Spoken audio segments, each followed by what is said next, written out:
dari yang telah hadir, alhamdulillah bersama kita pada kesempatan kali ini. Serta teman-teman semua yang mudah-mudahan dirahmati oleh Allah Subhanahu wa taala. Untuk temanya ada Ustazah?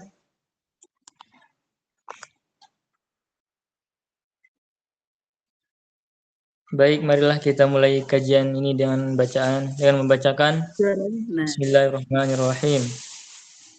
Tanpa berlama-lama lagi, langsung saja kita simak dan dengarkan pemaparan dari Ustazah Lana. Kepada Ustazah Lana, kami persilahkan. Ya, Bismillahirrahmanirrahim. Ada suara saya? Ada Ustazah. Oke. Allahumma sholli ala sayyidina Muhammad wa ala ali sayyidina Muhammad. Terima kasih Mas Jaldi. Abang-abang. Kesempatan ini mohon izin saya tidak menyampaikan terkait halal haram, surga neraka, atau terkait keimanan dan yang lainnya, karena itu sudah ada porsinya di Ustadz Sola, di Ustadz Yusuf, di Ustadz Ali ya. Kali ini mohon maaf anti mainstream, saya ingin membahas tentang belajar naik level dari Syifa Haju. Ya, yang kemarin viral pernikahannya ya sama Erumi.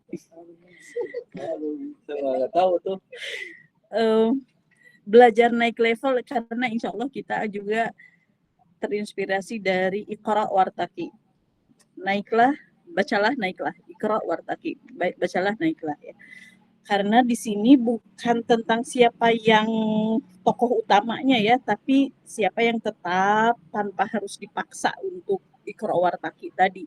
5 hal yang kita bisa pelajari dari momennya Syifa Haju kemarin adalah latar belakangnya kan dia, maaf ya kalau agak-agak gimana gitu, menyalahi syariat. 5 tahun pacaran, putus, nikahnya sama yang lain. Di sini kita pelajari 5 hal. Rizaldi santai. Berhenti memaksakan. The letting go relationship gitu ya. Kadang kita terlalu sibuk mempertahankan pacaran 5 tahun, mempertahankan gitu ya, sampai lupa apakah kita juga perlu diperjuangkan.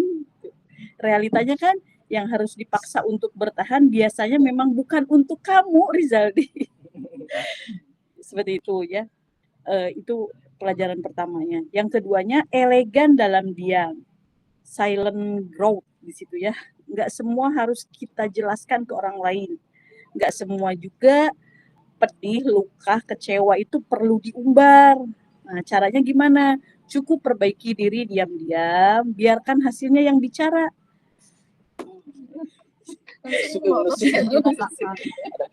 Yang ketiganya, jangan turun level kita nih. High value energi harus memiliki itu ya. Saat disakiti, saat dikecewakan, saat didolimi, balas dengan peningkatan diri, bukan dengan drama ya, bukan dengan validasi, karena insya Allah nanti efeknya itu kita atau kamu sendiri yang akan naik level, dan yang kehilangan pelan-pelan sadar, nyesel nih melepas itu gitu. Terus ikhlas tanpa noise itu gangguan ya, power of release gitu. Nah ini tuh melepaskan itu bukan kalah sebenarnya ya. Oke. Itu adalah cara paling dewasa untuk berhenti menyakiti diri sendiri akhirnya. Karena kita harus mengingat kita nih ya bukan kehilangan kesempatan, tapi kita cuma berhenti kehilangan diri yang masa lalunya gitu ya.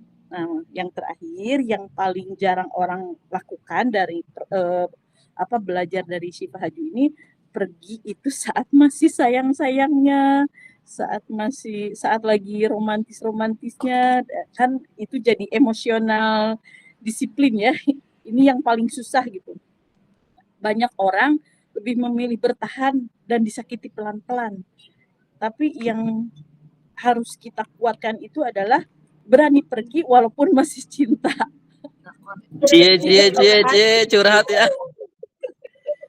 Karena dia tahu cinta tanpa dihargai itu menyakitkan. Cinta tanpa apresiasi itu menyakitkan juga, bukan sesuatu yang harus dipertahankan. Maka kita tim mana nih? Tim bertahan atau tim yang pergi? Kalau pergi seperti Syifa Haju dapat konglomerat. Gitu. Kalau dia seperti itu ya. Wallahu alam, itu saja. Alhamdulillah kurang lebih 7 menit dari Iqra Wartaki. Hadis tersebut menginspirasi saya. Jangan lihat Syifa Hajunya ya, tapi lihat fenomena saat ini. Jangan browsing. Jangan Ustaz, nggak usah browsing. Kenapa saya membahas ini? Itu ada di hadapan realita kita saat ini.